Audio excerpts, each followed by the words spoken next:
साथियों, इस भवन के इतिहास से बिहार की वो चेतना जुड़ी है जिसने गुलामी के कालखंड में भी अपने जनतांत्रिक मूल्यों को समाप्त नहीं होने दिया। नमस्कार, आप देख रहे हैं कनाडेज लाइव। मैं हूं आपके साथ आरजू मिश्रा। बिहार विधानसभा भवन के शताब्दी समापन समारोह में प्रधानमंत्री नरेंद्र मोदी ने मुख्यमंत्री नीतीश कुमार के काम की जमकर तारीफ की है। साथ ही पीएम मोदी ने कहा है कि बिहार वासियों का दुनिया में डंका बजता रहना चाहिए। इतना ही नहीं, पीएम मोदी ने यह भी कहा है कि बिहार का यह स्वभाव है कि जो बिहार को स्नेह करता है, बिहार उसे कई गुना करके लौटाता है। प्रधानमंत्री बोले कि बिहार वासियों का दुनिया में डंका बजते रहना चाहिए। पाली में मौजूद ऐतिहासिक दस्तावेज भी प्रमाण है और बिहार के इतिहास को न कोई मिटा सकता है, न कोई छुपा सकता है।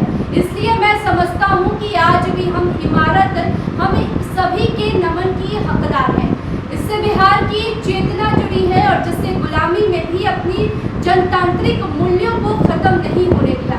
प्रधानमंत्री ने आगे कहा कि हमारे लोग भी कभी कभी बोलते हैं कि भारत को लोकतंत्र विदेशी हुकूमत और विदेशी सोच के कारण मिला है। उन्हें बिहार के इतिहास और बिहार की विरासत पर नजर डालनी चाहिए। और वैशाली में लोकतंत्र का संचालन हो रहा था जब दुनिया के अधिकांश क्षेत्रों में जनतंत्र की समझ विकसित होने की शुरुआत हुई थी, तभी लिच्छवी में गणतंत्र स्थापित था।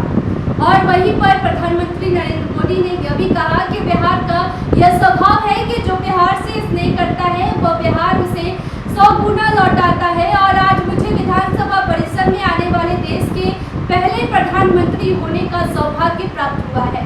इसके लिए जन जन को नमन करता हूँ। साथियों, बिहार विधानसभा भवन का ये शताब्दी उत्सव एक ऐसे समय में हो रहा है जब देश अपनी आजादी का अमृत महोत्सव मना रहा है।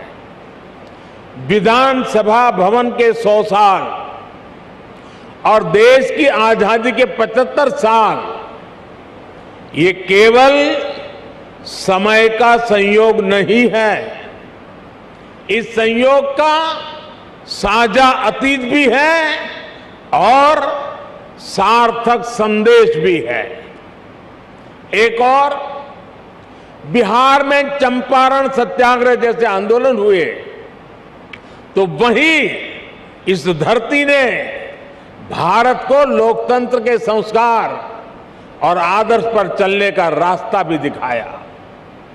दशकों से हम ये बताने की कोशिश होती रही है कि भारत को लोकतंत्र विदेशी हुकूमत और विदेशी सोच के कारण मिला है। और हमारे लोग भी कभी कभी ये बातें बोलते हैं, लेकिन कोई भी व्यक्ति जब ये कहता है तो वो बिहार के इतिहास और बिहार की विरासत पर पर्दा डालने की कोशिश करता है। जब दुनिया के बड़े भूभाग सभ्यता और संस्कृति की ओर अपना पहला कदम बढ़ा रहे थे, तब वैशाली में परिष्कृत लोकतंत्र का संचालन हो रहा था। जब दुनिया के अन्य क्षेत्रों में जनतांत्रिक अधिकारों की समझ विकसित होनी शुरू हुई थी, तब लिच्छवी और वज्जी संघ जैसे गणराज्य अपने शिखर पर थे। साथियों, इस भवन के इतिहास से बिहार की वो चेतना जुड़ी है जिसने गुलामी के कालखंड में भी अपने जनतांत्रिक मूल्यों को समाप्त नहीं होने दिया। इसके निर्माण के साथ और उसके बाद जो घटनाक्रम जुड़ा हुआ है वो हमें बार बार याद करना चाहिए।